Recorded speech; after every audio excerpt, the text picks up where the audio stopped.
అడిగి వచ్చినవాడు పరీక్షించడానికి నారాయణుడు వస్తాడు. ఒకప్పుడు డొక్కా సీతమ్మ గారు ఎంత అన్నదానం చేసేదో మహాతల్లి. ఓ బ్రాహ్మణుడు వచ్చాడు, కూర్చోబెట్టి అన్నం పెడుతోంది. ఆయన అన్నాడు, నాకు పెళ్ళవలేదు, ఇన్నాళ్ళకు పెళ్లి కూతురు ఒప్పుకుంది చేసుకుంటానని, కానీ బంగారు ఆభరణం ఏదైనా పెట్టమంది, ఏదైనా ఆభరణం ఇస్తే అన్నం తింటా, లేకపోతే తిన్నాడు.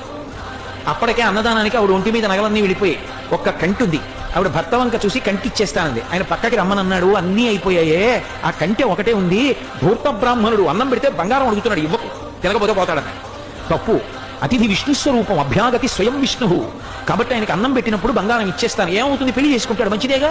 కంటి ఒంటి మీద ఉంటే ఏమవుతుంది, శాశ్వతమా, పుణ్యం శాశ్వతం, ఇస్తానంది, నీ ఇష్టం. కంటి తీసిచ్చింది. ఆ కంటి తీసుకెళ్లి అరిటా కింద పెట్టి ఆయన అన్నం తినేశాడు సంతోషంగా. ఉత్తరాపోసనం పెట్టాడు, చేయగడుక్కోవడానికి బయటికి వెళ్ళాడు. ఊరంతా కలిపి ఎంత ఉంటుంది ఆ గన్నవరం. కాబట్టి ఆ బంగారు కంటి కనపడింది ఆకెత్తుతుంటే సీతమ్మ గారికి. అయ్యో వెర్రి బ్రాహ్మణుడు కంటి మరిచిపోయాడని పరిగెత్తుకెళ్ళారు, పిలుద్దాం, కనపడలేదు. భర్తని పిలిచి వెతకమన్నారు, ఎక్కడా కనపడలేదు. అయ్య బ్రాహ్మణుడు ఇంత కంటి అడిగాడు, వెళ్ళిపోయాడని పడుకుని నిద్రపోయారు. ఆవిడకి కలలో శ్రీ మహావిష్ణువు కనపడ్డారు. సీతమ్మ, ఇంతమందికి అన్నం పెడుతున్నావే, ఒక్కసారి నీ చేతి అన్నం తినాలనిపించిందమ్మా, బ్రాహ్మణ రూపంలో వచ్చాను. అభ్యాగతిని గదు పరీక్షించాలని కంటే అడిగాను, ఇచ్చేశావమ్మా.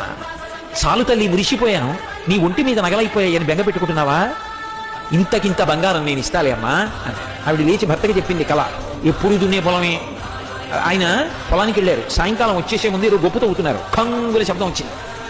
కొంచెం మట్టి తీసి చూశారు, ప్రదోష వేళ బిందె కనపడింది. ఉత్తరీయంలో మూట కట్టి ఇంటికి తీసుకొచ్చి మూత విప్పి చూశారు, బిందె నిండా బంగారు కాసులు. అంత ఐశ్వర్యం ఇచ్చేశారు శ్రీ మహావిష్ణువు.